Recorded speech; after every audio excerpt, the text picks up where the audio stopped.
Welcome to the Movies Watch Before You Die podcast. My name is Gab, and I'm here with my cousin and co-host. Dylan. And today we are talking about a movie that I have nominated as one to watch before you die, and that is 2001. Am I right about that? You are. 2001 Pixar, I think, sleeper hit, Monsters Inc. Now, Dylan, just to be clear, you had seen this before, obviously, right? You're a human being. Yes, of course. Okay. So the reason I chose this movie, and I'm going to go on a tangent a little bit here, but the reason I chose this movie is because I think one of the most quotable lines from the picture is, put that thing back where it came from, also help me. So help And me. it is something that I say, a couple times a year. Like when the moment is right, it's right, and it hits. And so within my relationship with Corey, I've probably said that to him at least like 7 or 8 times, right? And recently I brought up Monsters Inc. and Corey looked at me and said, "Oh, I've never seen that."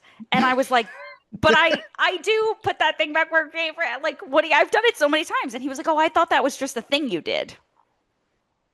So we needed to watch it. I do love that he just was like, I'll roll with it. Fuck it. That's love. So he married me thinking, yeah, and sometimes she does a little show to it about putting something back. I guess he just thought growing up that was like your clean up song, right? Instead of clean up, Yes. put that thing back where it came from. So happy. So needless to say, when we watched it and it came on, I was like, I think the other random quote I think of from this movie all the time is scary feet, scary feet, scary feet, scary feet. Stop. Like, I also, of course, you can't, we would be remiss not to mention, I'm watching, Wazowski. always watching. You do so good. Yes. So good. All right. But anyway, before we get into our other favorite lines, Dylan, tell the people what this movie is about. What's this all been about? What am I working toward? Explain! As you would a child. You think you know everything about me, don't you? I dive at your bottom. I bloody well ought to. Sully and Mike are two workers on a scare floor at a monster factory, and they accidentally what? Monster Factory? A factory where monsters work. Yeah, thank you. Let me begin again. Again. Mike and Sully work on the scare floor at a Monsters Incorporated factory, and they accidentally come across a child who they believe is toxic and need to get that child back home before it ruins their lives. They need to put that thing back where it came from, or so help them. Yes. I don't think I did great there. Do you want to see what IMDb says? I really do. Two monsters whose job is to make human children scream accidentally let a little girl into their world and must now protect her from their own kind to return to her home unscathed. Probably 100 times better than what you tried to say. Well, thank you for that. I appreciate it. You're welcome. Taglines? Okay, you're ready for the tagline game. Oh, yeah, I'm ready. One of these is fake. Two of them are real. Okay. Monsters Incorporated, scaring and caring since 2001. You won't believe your eye.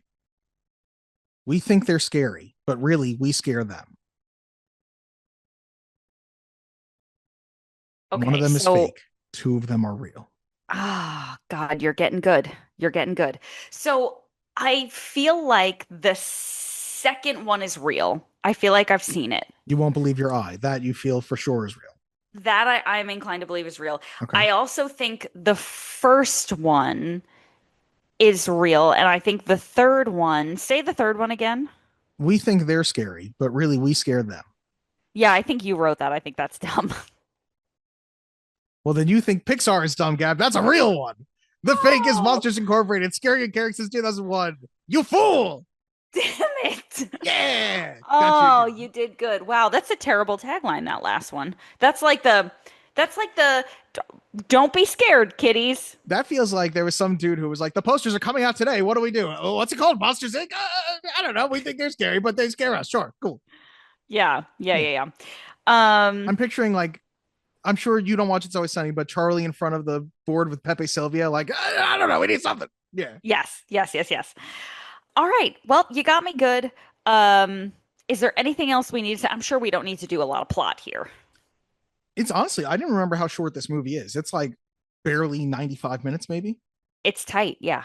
Yeah, so I think we can go straight into our opinions because most of you have seen this Pixar classique anyway. In this critic's opinion, That's just like your opinion, man. Well, I have a right to my opinion, and my opinion is you have no right to your opinion. I want to start by saying that really I had only seen this movie like once or twice before. But there are definitely lines, as I mentioned, that really stick with you, right? So put that thing back where it came from, or so help me. I think the Always Watching, Wazowski, and 2319. 2319. There are so many more too, and of course now I can't think of them. What are some of your favorites? One of the ones that I wrote down that I didn't remember as well usually is, can I borrow your odorant? Sure. I've Yes. got smelly garbage and old dumpster. You got low tide? What about wet dog? Like I like that feels like it could have been Billy Crystal and John Goodman riffing in the moment type of thing. Yes, yes. It felt like that too. Like it felt like it was not necessarily scripted. Um I didn't realize that the Randall character Mhm. is Steve Buscemi. Oh yeah. He's Like, great. whoa. He's so good. He I guess he really doesn't normally get the opportunity in live action to play a villain often because he's sort of, meeker looking, I guess. Hmm. And he does a really good job as a voice actor, like really making Randall seem intimidating and evil. Oh, Yeah. wait.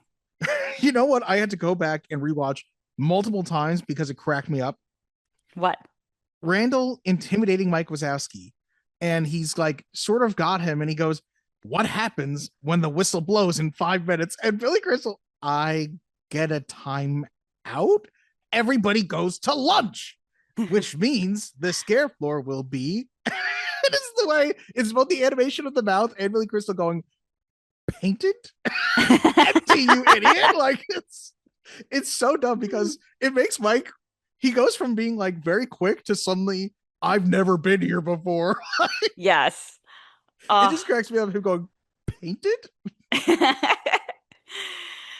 I just really love Billy Crystal, and it makes me happy to think that he's becoming a very reoccurring actor on this podcast because I just feel like everything he touches is magnificent. I feel like we've hit all of his big things except for, and he's a smaller part in this, The Princess Bride, but we've hit When Harry Met Sally, City Slickers, and this I feel like are like the triumvirate of Billy Crystal things. Yeah, yeah, I agree. I do think Princess Bride is you have to mention Princess Bride, but Yes. agreed. So I will say though, before we skip over the other guy, John Goodman, we didn't name him at the time, but he could totally have gone on that character actor Mount Rushmore. He might be a little too well known for it because of like his TV time and stuff, yeah, but he is so good. He can sort of deliver anything. And he does such a good job of being paternal, but also like friendly. Like the dynamic between him and Billy Crystal in the beginning is so perfect that him becoming more fatherly, which he also does perfectly, interrupts that, and it works so well in every way. Like by the time you get to him saying none of that matters now, and you can get Billy Crystal reacting to it, it totally works for Sully in this character transformation way that he went from being number one scarer to all I care about is my pseudo daughter. mm-hmm. Yeah. Yeah, 100%. I really think they did such a good job personifying those two actors as monsters because it feels like that's who they would be as monsters, like John Goodman is such a like big teddy bear, and Billy Crystal is short and crotchety. You know what I did not remember watching this either? That Randy Newman did the music, which makes total sense when you like hear just that. But then, did you remember at the end credits, there's a song that John Goodman and Billy Crystal sing? No. Yes, it's like, I'm trying to remember what the actual words are, because I think it was nominated for an Academy Award for like Best Original Song. Oh my It's God. just the two of them being like, I never had a friend like you. Like, it's this type of song that I can picture Randy Newman writing it because I can picture him doofily singing like, and you're my best friend, yeah, you got one eye. Like, you know what I mean? Yes. But I'm a really hairy guy. Like, it's so Terrible. dumb. And maybe it's just because he's Randy Newman that we were still like, yes, nominate that for an award. But I was like, Yes. okay. probably not the best part of this movie, but the Yeah. actual instrumental score works really well. It's just, I think this movie works top to bottom. Like, I think the way that it's set up, that they are essentially powering their city from the screams of children, and that children are toxic and scary, and you can't touch them, and whatever. And of course, along the way, we see that the laughter seems to have an effect, and of course, by the end, we see that they switch from scaring kids to making them laugh. It's just such a great little story, but it's also such a nice like parenting thing where you can be like, see, the monsters aren't scary. And on that note, Corey says to me toward the end, or maybe it was the beginning, I don't remember, but he says to me, this doesn't look like New Jersey. What? Well, when I was a kid, Oh, they all the told me that monsters all live the in New monsters lived Jersey. in New Jersey. That took me a second to remember. Like, what? Put those monsters back in Jersey where they came from. Also, help me. So help me. Can we also talk about Boo, how adorable she is? So fucking cute. And it's just very authentically cute. And I guess that's because I'm sure, I'll talk about it more in the facts, but the fact that it actually is like clearly a little girl makes a big difference. Like, not that I'm sure, I'm thinking about all these female voice actors who voice little boys, usually, like, E.G. Daly was Tommy Pickles, or Tara Strong was Timmy Turner, or whoever, Nancy Cartwright is Bart Simpson, could have done something similar, but it's so, you can feel the authenticity, I think. Yeah, I agree. I also was going to bring up, though, I'm trying to see where I wrote this down because I thought of it at the time. Who is like the better, smaller Pixar character? And I want to find who I'd written down. Is it Roz or Edna Mode from The Incredibles? Because I feel like they're both kind of not important to the plot that much, but they both leave such an impact. Yeah. I think personally it's Edna. Um, I actually, upon this rewatch, was a little bit disappointed in the Roz character, because I think that in my memory she was a little bit more prevalent, important. I think maybe that's what's even more impressive about it to me is that she's really probably got like maybe 2 minutes of screen time. Like, she's in it less than Edna Mode, but it works. You know what I mean? Yeah, yeah, I don't know. I think, you know what, everyone I've asked so far has said Edna, so I guess the overwhelming result is Edna Mode wins. yeah, yeah. But I thought it was a thought that came across. I also I've realized this time, none of this happens if Mike Wazowski just properly does his paperwork. Like, that is the Yes. entire impetus of the movie, is that he forgot to hand in his paperwork before his big date. Yeah, yeah. What about the woman from Liar Liar as the girlfriend? Put some respect on Jennifer Tilly's name as Sorry, Celia. thank you. Thank you. Jennifer Tilly. She is really good. And again, it's a very small part because this movie is so short that really the only characters who have significant screen time, I think, like if I had to put them on tiers, it would be Mike and Sully, then Randall, then Water News, and then everybody else. You know what I mean? And Boo at the top. Yeah, I mean, she doesn't have that much to say, but yes. Sure, sure, sure, sure. I Yeah, think she does a great job, though, with what minimal amount she has to do. yeah. I just think she does such a good job of going through so many different emotions. You know what I mean? Yeah. So I think it's great. What is it he Um, says? Somebody asked me the other day, who's the most beautiful monster in all of Monstropolis, and do you know who I said? Who? Sully! Like, it's just the way he says that.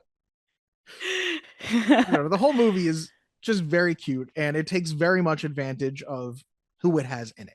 You know what I yeah, mean? It feels yeah. like they wrote it with these actors in mind almost. Yes.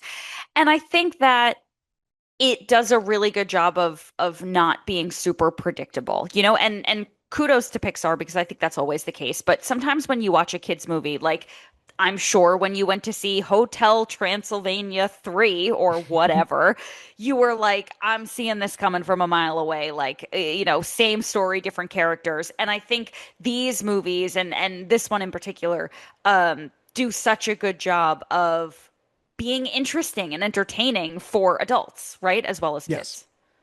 Oh, I'd be remiss if I didn't bring up a line that I often think is maybe my favorite line. Like maybe right after put the thing back where it came from, or so help me. This might be my Uh-huh. favorite line in the movie that I've often said. After Harryhausen's and the kid being there, Boo being there, and CDA shutting everything down, you get these man on the street interviews, and it's this monster on the street that goes, they're talking about seeing the human child, and it goes, it picked me up with its mind powers and shook me like a dough. It's the way that like you can hear the person shaking their head as they say it. And then the other monster being like, I saw the whole thing with like 80 eyes, cracks me up. It is gold material. It's good. Yeah. It's good. And on top of that, I Yeah. also just think everybody works so well in this. I'll also say this is one I feel like the last Pixar movies where at the end credits we get outtakes, and I love the outtakes of Monsters Inc. I think it's adorable, like all of them doing their cool guy walk onto the scare floor and falling over. Billy Crystal correcting his pig Latin in Harryhausen's. Those were so stupid and so fun, and I think as the post-credit scene has become bigger and bigger, thanks to like the Marvel Cinematic Universe, we've lost out on one of the sacred texts that was the movie outtake, which is Yeah. sometimes better than the actual movie. Like I know Yes. Corey loves Rush Hour, those movies. Rush Hour 2, I will say the best part of that movie is the outtakes at the end. Yeah. Like Yeah. Chris Tucker's phone ringing in the middle of a scene and Jackie Chan picking up the phone and going, "You're wasting all our film," is better than anything in that actual movie. That's amazing. I've actually never seen it, so I believe it. Well, I have just ruined one of the best parts of it for you.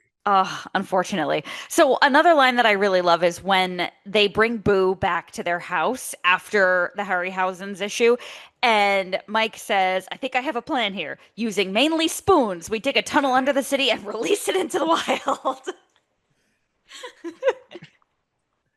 Which also just feels like it's Billy Crystal sometimes. Like I wonder how much is written versus like him just throwing something out there. Oh, they're so good. I'll also say animation wise, it's really impressive when you think at the time, like 2001, that's 25 years old now. The rendering of the hair on Sully is really incredible. Like it works. Yeah. And I think the only reason it maybe looked less good to me this time watching it is because I, for the first time ever, watched Monsters University, which I'd never seen, the prequel. When did you watch that?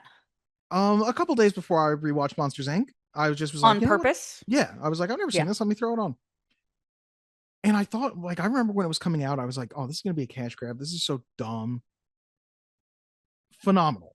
Like, really, probably slept on movie. They Worth do a great watching? job. Absolutely. And I don't think like there's maybe one or two things that I'm like, that's more of a Easter egg for us than it is crucial to the movie, but it overall really works well. Okay. We're not reviewing Good that to right know. now, but I would say if you have not seen Monsters University, you should go back and watch it. Yeah, for sure. Okay. Now, Dylan, you were just in Disney. I was. Are these characters still prevalent? In terms of souvenirs, absolutely. Like they're kind of everywhere. In terms of Mhm. rides, there's only one ride that I would say heavily featured them. It was like Mike and Sully to the rescue. And it's very cute. It's one of those rides where you just sit and sort of move through as they like sort of recap the movie. Worked really well. I do feel like they could probably use them more. Yeah. There was In a lot of Disney, Monsters University merchandise too, which I think is kind of cute. Maybe just because yeah. it had more merchandise to be used specifically. Like you can get a hat from Monsters University. It's Yeah, cute. yeah. I wonder if they still have it, but in Disney World they had this it was like a show almost, and it was called the Monsters Inc. Laugh Floor.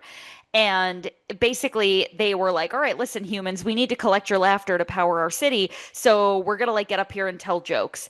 And Mike Wazowski was the host, but then these monsters would come on. And obviously, Mike Wazowski was Billy Crystal pre-recorded, but the Mhm. monsters are being voiced by people who can see the audience through cameras. Oh, that's So really these cool. live actors are like you with the hair, stand up, and like the screen, it shows somebody on the screen and the person stands up and they start like roasting them for having funny shoes or like roasting them for whatever they're wearing. And it's so, and they'll do it with kids, and obviously they don't roast the kids. They do like silly things with the kids. But when an adult is on screen, they're like, and you're wearing khakis. That's a choice to wear to an amusement park. Like it's very silly. And just so brilliant the way that like and really talented people who are off the cuff riffing these like dumb insults at these people. I also think, to go back to Monsters University for one moment, I think I thought it was a cash grab at the time, and now I realize it's kind of the right thing to do, because the only thing that would have been more of a cash grab is if they had tried to make a sequel to this, because I think the ending is absolutely perfect, where we know that a lot of time has passed, and obviously we've been spoiling things, but Mike going through the pain to put this door back together, and we see his little cut up hands, and he just needs Sully's piece, Sully activating the door, and the way they animate Sully's face as we just hear Kitty, perfect ending. I think maybe that's why I was like, don't make anything else in this universe. But the fact that they at least were like, we'll go back instead of going forward, works so well, because I think it leaves enough to your imagination that you're like, happily ever after, call it. I don't need to know anything else. Yeah. Did you get emotional when you watched it? Probably not as much, because I know what's coming, but it's worked on me before. You know what I mean? Yeah. It's perfect. Yeah. I didn't get emotional until that very last line, and then I lost it. Yeah. It's really an adorable movie. I couldn't remember if he goes back and sees Boo or if he goes back and sees like Boo's daughter. Like I think I was conflating it with Peter Pan, the ending of Peter Pan. Is that the end of Peter Pan? I don't remember. Doesn't Peter Pan meet Wendy's like great grandchild? I don't know. I haven't rewatched that in a long time. You didn't go on the Peter Pan ride where they recap the movie? I did not. Oh, okay. I went on Mr. Toad's Wild Ride though, and he goes to hell briefly, and that's awesome. He does go to hell. It's pretty cool. He gets into a very bad car accident. I was like, we've got a ride at Disneyland where I get to see the devil. Like I was like, cool. They don't have that in Disney World anymore, unfortunately. They try to discourage hell at most Disney places. Yeah. That's why I was like, sweet. Yeah. Yeah. I think that's all the opinions I've got. I feel like there's not a lot to say except like, this is great. Yeah. Yeah. I wish that I had taken more detailed notes. I think for me, it is just like such like a really original, awesome concept. I just love it. It's great. I'm so glad that my husband now knows that I'm not making this song up. Now he can actually put that thing back where it comes from. Or so help me. Would you like me to help you with some facts? Please.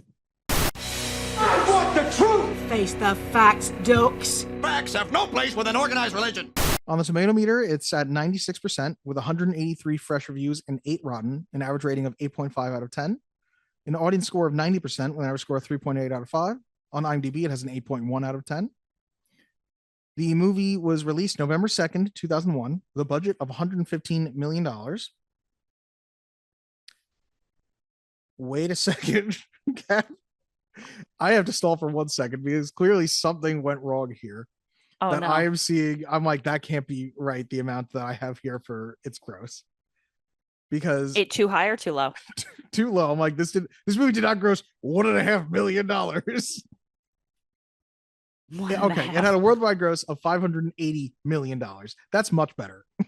There we go. It opened in first, and at the same time, you could have seen 13 Ghosts, Zoolander, and Training Day. Wow. In my wildest dreams, I wouldn't have put those movies in the same. What a double feature, though. Yeah. I'm putting monster cases on all you motherfuckers. The critics' consensus: clever, funny, and delightful to look at, Monsters, Inc. delivers another resounding example of how Pixar elevated the bar for modern all-ages animation. Roger Ebert gave it 3 stars and said, Monsters, Inc. is a cheerful, high-energy fun, and like other Pixar movies, has a running supply of gags and references aimed at grown-ups. Mark Caro from the Chicago Tribune: every bit as sly-witted as Shrek, but not nearly so self-conscious. Which is interesting. Yeah. Carrie Rickey from the Philadelphia Inquirer: Shrek is a scintilla funnier, Toy Story 2 a hair's breadth more poignant, but Monsters, Inc. is every bit as imaginative and lovable as these other contemporary animation classics. I would agree with that. I don't know if I'd say Toy Story 2 is more poignant, but I digress. Stephen Rosen from the Denver Post. Monsters Inc. just can't figure out how to elaborate on and flesh out this parallel universe in a way that stays novel. It opts for an easy plot development and a babyish one at that. Oh. Letterboxd reviews. Mm-hmm. This one from Jack Moulton. Too unrealistic. No way a CEO would so swiftly be arrested for corruption. Complete fantasy. This one from Ciaran. With the exception of the Toy Story franchise, I believe this has the best ending scene out of all the Pixar films. So gentle and heartwarming. Agreed. Nicholas Lindemann. The abominable snowman had to have gotten banished because he liked making pea snow cones and passed them off as being lemon flavored. How did we not even talk about him? John Ratzenberger, who appears in all the Pixar stuff. Phenomenal. So good. I do think all the time, like, I kept just waiting for, I can hear his voice just going, welcome to the Himalayas. Like, I can just hear it. Last Letterboxd review from Izzy. Yes, I'm almost 20. Yes, I still cry at the end of Monsters, Inc. What is there to be said about it? I mean, I'm 34 and I cried. Yep. The movie is directed by Pete Docter, who also directed Soul, Up, and Inside Out. The screenplay is written by Andrew Stanton and Daniel Gerson, who also wrote A Bug's Life, Toy Stories 2 through 5, Wall-E, John Carter, Big Hero 6, and Finding Nemo. Wow. Stars John Goodman as Sullivan, who you may know from Roseanne, The Emperor's New Groove, and The Big Lebowski. Dylan, I always confuse him with the guy who was in the Goldbergs. Who am I confusing him with? Jeff Garlin? Jeff Garlin. Thank you. I guess I sort of see it. Like, they both have, like, those big voices, I feel like. But yeah, they're both big dudes. I saw Jeff Garlin do comedy at Governors. Okay. Was he good? He was so fucking good. I would think so. He's a funny dude. Oh, I mean, it was unbelievable. Billy Crystal as Mike Wazowski, who you may know from When Harry Met Sally, City Slickers, and Analyze This, Analyze That. Steve Buscemi as Randall, who you may know from Fargo, Armageddon, and Spy Kids 2, Island of Lost Dreams. Of course. James Coburn as Waternoose, who you may know from The Great Escape, Magnificent Seven, and Snow Dogs. Classic. Jennifer Tilly as Celia, who you may know from the Chucky series as Tiffany, Bound, and Liar Liar. Also featuring John Ratzenberger as the Abominable Snowman, who you may know from Cheers or as Ham in Toy Story. Frank Oz as Fungus, Randall's assistant, who you know better as Yoda or Miss Piggy. I didn't realize that. Which, can I give you my impression of Fungus post being hit by the Scream Machine? Please.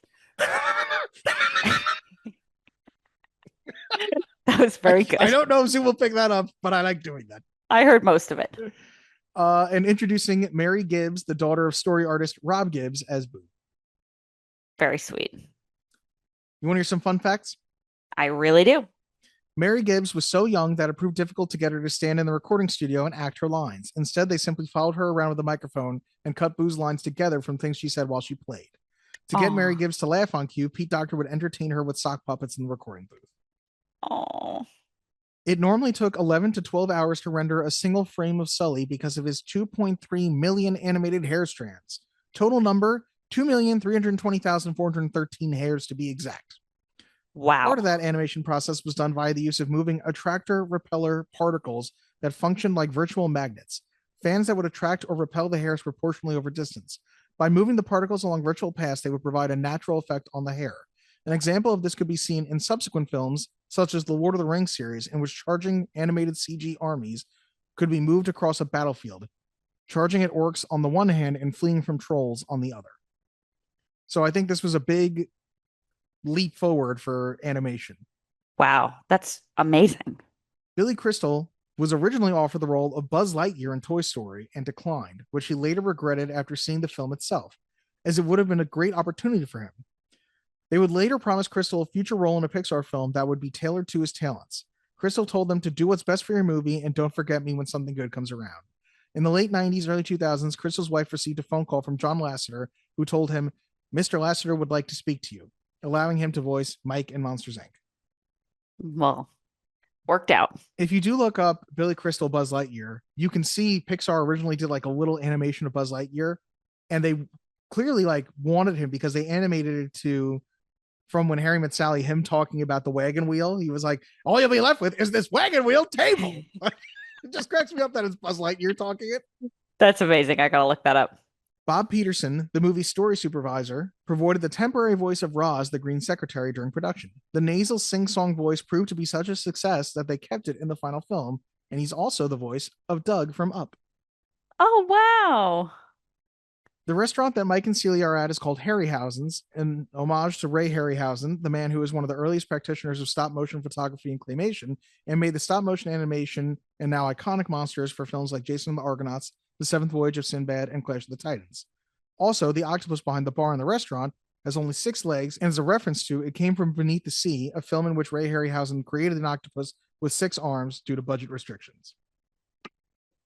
That's amazing. We couldn't afford the last 2. Hey, those arms get expensive. News leaked in early fall of 2001 that Monsters, Inc. would feature the first teaser for Star Wars Episode 2, Attack of the Clones. Hundreds of Star Wars fans paid admission for the movie just to see the teaser, and reportedly some left after seeing the teaser. Terrible. Which I think is cute. A sequel to the movie was originally planned by Circle 7 Animation titled Monsters, Inc. 2, Lost in Scaradise. The plot would have focused on Mike and Sully visiting Boo on her birthday, only to find out Boo has moved. So Mike and Sully must travel through the human world to find Boo. The sequel was canceled when Circle 7 shut down. What is Circle 7? I don't know. I don't know if that was a part of Pixar. Like, I feel like it was just mentioned, and I was like, is that real? I'll do a quick Google while we discuss. It was a division of Walt Disney Features Animation specializing in CGI animation. Oh, okay. That makes a lot more sense. The studio, oh wait, this is interesting actually. It was originally intended to create sequels to the Disney-owned Pixar properties, leading rivals and animators to derisively nickname the division Pix-Aren't. The studio did not release any films during its existence, nor were any of its scripts used by Pixar. So it was created for and existed for nothing. It was founded in 2004 and defunct by 2006. Wow. During Billy Crystal's Hollywood Chinese Theater hand footprint ceremony in April 2019, a small foot stamp in the shape of Mike Wazowski's was also pressed into the cement next to Crystal's actual prints, and signature was written Mike W. Oh, I love that. Computing power is measured in render marks. Toy Story 2 required 1.1 million render marks. Monsters, Inc. took 2.5 million. Wow. This is the final Pixar film to have bloopers in it. Oh, Lost art. They got to bring them back. Near the end of the movie, a poster can be seen at Mike and Sully's laugh floor workstation with the title 10 Rules of Comedy. 1. Punchline does not mean hit the child. 2. Don't howl at your own jokes. 3. Tentacles funny, razor sharp claws not funny. 4. Multiple heads should speak one at a time. 5. No claws for tickling. 6. Scared kids don't laugh. 7. Try not to hurt the audience. 8. Always keep sharp spikes in. 9. You won't laugh if you don't take a bath. And 10. Never let them see you slobber. Oh, that is funny. Going the other way in terms of the fun of this, production briefly shut down following the September 11th attacks. The CDA was originally supposed to blow up Harryhausen's as part of quarantine. However, this was changed to green plasma due to the events of 9/11, which occurred less than 2 months before the release of the movie. Good move. While presenting the Academy Award for Best Animated Feature, for which the movie Monsters, Inc. was nominated, Nathan Lane remarked, "I thought Monsters, Inc. was a documentary on the Weinsteins." Jesus. The sequence where Sully thinks that Boo has gone through the trash compactor is an almost shot-for-shot remake and homage to the Warner Brothers Looney Tunes cartoon Feed the Kitty. In that cartoon, a bulldog named Mark Antony mistakenly believes that Pussyfoot, a kitten he has adopted, has been made into a cookie. Aww. Last fun fact here. At their apartment, both Sully and Mike try to avoid Boo approaching them. At one point, Boo has held Mike's plush. He snatches it from Boo, and that's when she started screaming. As told by Mary Gibbs, who played Boo in interviews, her mom held her up and down by the mic, then threw her up, constantly laughing.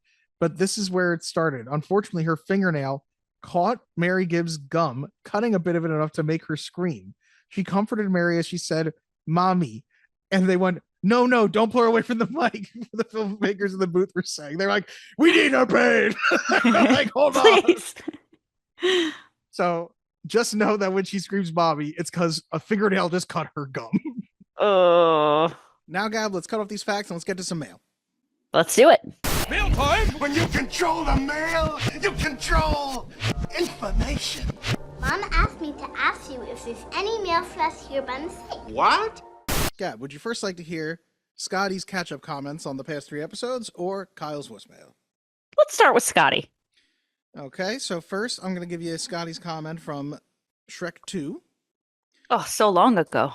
Funny, I forgot that I Need a Hero was in Shrek 2. I guess it's been so long since I've seen the Shrek movies, I don't remember the needle drops well.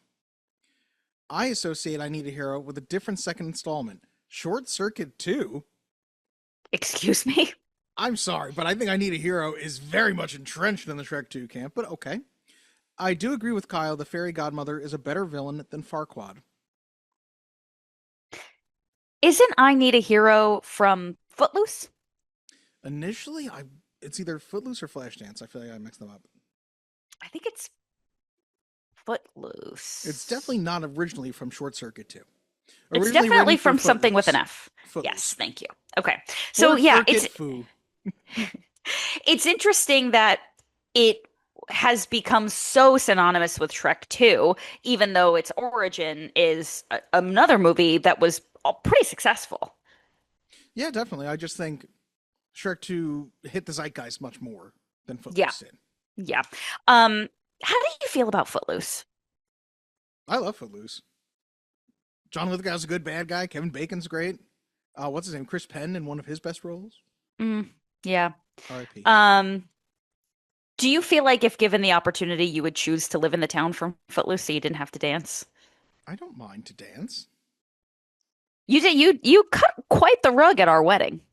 I mean, yes, I was trapped into it, but yes, I simply went up to the bar to get the Wi-Fi password, and I literally, I want to make a joke like you did the mime thing and, pretend roped me in, but you literally, come on, you're dancing. I was like, I was like, dancing time. Yeah, you did great.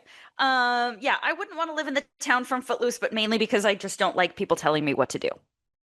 I mean, that's also fair, yeah. Yeah. Okay. So you would not like to live in the town from Footloose or the Soviet Union?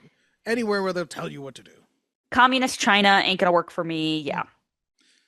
That being said, Farquaad is a more comical and amusing character than the fairy godmother. Agreed. Then here's a comment from my Big Fat Greek Wedding. Scotty said, I know I congratulated Gab and Corey on social media, but I'll offer my congratulations here in the comments too for the pod on your nuptials. Thank you. Kyle's question about sequels that are better than the original immediately brings me to Short Circuit 2. No, I'm just kidding. Star Trek 2, The Wrath of Khan, because it's better than Star Trek 1, the motion picture, in every conceivable way. Then he's plugging himself, but I'll give it to him. Just listen to Jordan Blumen and I talk about Star Trek, the original series, on Cape Corner as we educate the host Blue about Star Trek. We sing our praises of Wrath of Khan, and you can hear that on the Hall of Pods podcasting network. Shameless plug. Shameless plug. Finally, Scotty's last comment on Palm Springs. Oh no, you listed time loop movies and forgot the movie The Jackass Who Picked Vampire's Kiss brought to the podcast, Source Code, which, the Jake Gyllenhaal one, we both did totally forget about that movie. Oh, wow. That was a time loop movie. Yeah, where he's like a quarter of a torso and half an arm. Yeah. And he's like, oh, the train is going to explode and explodes 100 times, right? That's the movie? Yes, I just feel like the time when you see what his body currently looks like just reminds me of in The Simpsons Treehouse of Horror when there's the frog who's just vomiting and is just going, please kill me. Every moment I live is agony. Like, that is Jake Gyllenhaal in that movie. Yeah. Not Oh, good. well. Did we say that was a movie to watch for Rita? I don't think we did. We did not. Sorry, Scotty. Yeah, sorry, Scotty. I think this confirms it that neither of us remembered it. Yeah. Oh well, I was 50-50 on if that would be references. It didn't make the list of movies to watch before you die. Then again, Edge of Tomorrow was also neglected. That's why Happy Death Day surprised me as a reference. I've seen Happy Death Day. I have not seen Edge of Tomorrow, although I heard very good things. Nothing. That is all the Scotty comments. And Time now we for go Kyle. from our number one American fan to our number one Canadian fan. Both of our fans get number ones. Dylan and Gab, I'm so glad you talked about Palm Springs. That's one of those movies that I just sort of randomly discovered during the pandemic that got dumped on streaming. And I'm going to do it. I'm going to ask the most obvious question. What is a day in your life that you could relive forever, in perpetuity? Or on the flip side, if you don't want to answer that, Gab, there's options this time. What would be the skill that you would want to learn if you had the opportunity to continually practice and get better, maybe over thousands of years. They say, 1,000 hours makes you an expert in something. So what would you want to become an expert in that you're not currently? Love this episode, Palm Springs. Christine Milioti needs to be in more things. I think she's absolutely incredible. And I'm really looking forward to whatever you guys happen to be discussing on this week of the podcast. Bye, Dylan. Bye, Gab. Keep up the great work. This is the Canadian correspondent. How about that, eh? I do love that he talked about Kristen Milioti, and we both saw each other nodding, and I'm like, he doesn't know we're agreeing with him. Right. Well, we were firmly nodding. I also like that at the end he said, "How about that, eh?" And I heard something about being a baddie, and I was like, "Ew, Kyle's a baddie? What?" Good for you, Kyle, you baddie. I do feel like it also sounded like Kyle was about to get taken out by Jason Voorhees. I could just hear like the forest around him. Yes. So I think it's 10,000 hours to master something, not 1,000. Yeah. Part of me always thinks it would be really cool to learn other languages, like to become multilingual. Mhm. And I definitely don't have the patience for something like that now. No. I can't think of a day I would want to experience over and over again. I can definitely think of days I would not want to experience over and over again. That would be a much easier one. Yeah. I'll say this. Corey and I recently had a day where we woke up kind of leisurely. We went to the gym. We had a great training session. And then we went to the beach and we hung out at the beach and we watched the Mets win on our train ride home. And then we came home and took a shower and went to bed. And that was a day that I could relive. Now, I know that I would become bored as hell. Like, I know that I'm not cut out for time loops, but it really was a good day where, like, I kind of encompassed all of my favorite things. I didn't have to fucking work. I got to go to the beach. I had a great workout, and the Mets won. You know, what more can you ask for? I do feel like the thing with that, too, is nobody said we had to do the exact same thing every day. And in every time loop movie, they're doing different things on that day. So really, I could pick any day that wasn't a bad day. Pick any Saturday or Sunday where I did not have to work. And I could do that because I could go out and do whatever I wanted. I can spend any amount of money I realistically want because it's not going to come back to me. Yeah. Yeah, honestly, there's a lot of days you could do then when you think about it that way. Yeah. Learning a language sounds good. I'm the person where I would like to know the language, but I do not have any interest in learning the language. I would like to just be imparted with that knowledge. Have you ever like seen a little kid speaking another language and think to yourself, how the fuck did you learn that? Oh my God, that child knows Spanish. That's incredible. I have had that thought where I'm like, how does this kid know Spanish? Yes, I've noticed. I've definitely had that thought. Yeah, I'm not interested in learning. You know, our education system for learning languages is pretty fucking broken because I remember being in 7th grade learning like basic French and being like, there is no way that I am ever going to learn this. This is insane. It's too late. Too little, too late. The irony is we have to learn like the shittiest language first because apparently English, if you ask other people who speak other languages, they're like, it makes no sense. Meanwhile, like if you think about Spanish, like as, amos, en or something like that, or on, and it's like, oh, that ending is going to be the same for every AR verb. For every ER verb, there will be the same endings. For every IR verb, there will be the same endings. Like there's structure to it. Mm-hmm. Meanwhile, in English, it's like sometimes these words can mean different things. Sometimes and you're like, cool. These words you'll have to learn from context how they're pronounced because they spelled exactly the same. You're like, oh, cool, cool. It's fucked up. Yeah. I have a client from China, and I was like, she said something to me about how she knew that she had mastered English when she started dreaming in English, which I thought was really crazy, after she moved here. But she was like, I was like, how long did it take you to learn English when you moved here? And she was like, what do you mean? We learn English in school. And I was like, in China? And she was like, yeah. Oh, I feel like every other country knows English, and meanwhile, we go to other countries like, you better know it, because otherwise we're going to be a pain in your ass. Yeah, I'm going to pull out my Google Translate and start fucking around. I don't know why they're going to pull out my gun. I was like, no, we do that in America. We keep that here. We keep that for the home front.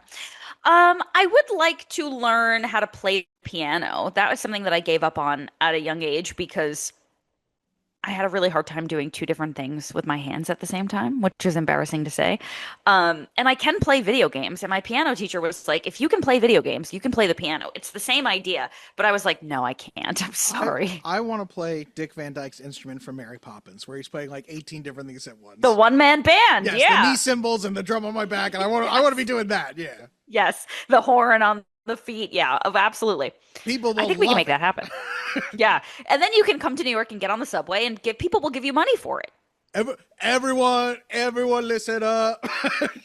It's showtime. Yep. That's what you got to say. Oh my God. All right. I think that's everything I've got to say about repeating days.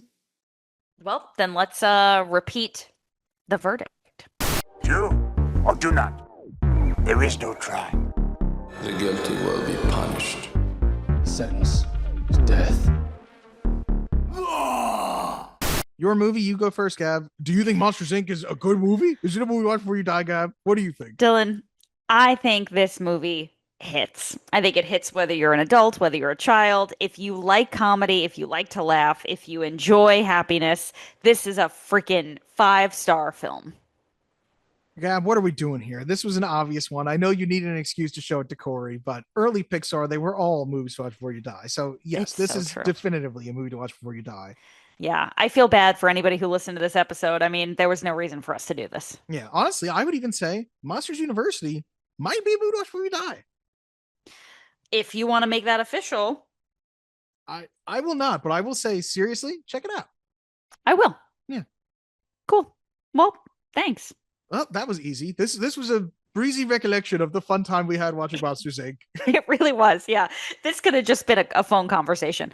All right. Well, listen, sometimes we pick movies that are obvious because you guys don't give us any recommendations. So if you want to give us a recommendation, you can email us at movies-to-watch-before-you-die@gmail.com. You can send us an email. You can send us a voice note. You can send us an animation. You can really send us whatever you want as long as it's not something that we could get arrested for, such as drugs, drug paraphernalia, or anthrax. How are they going to send drugs to an email, Gab? I don't know, Dylan. Maybe they can use ChatGPT. In the link tree below, you will find a link to our friends at the Hall of Pods podcasting network. Please check them out and all of their incredible shows. And you'll find some other fun links, like links to our store where you can buy cool merch with our logo on it, as well as links to some other things like our social media and my Venmo.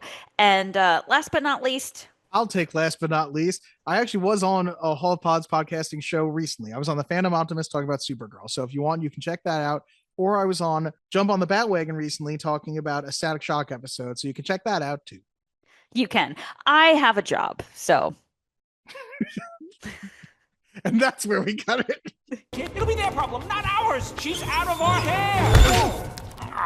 What are you two doing? They're rehearsing a play. She's out of our hair. Had it, Wazowski.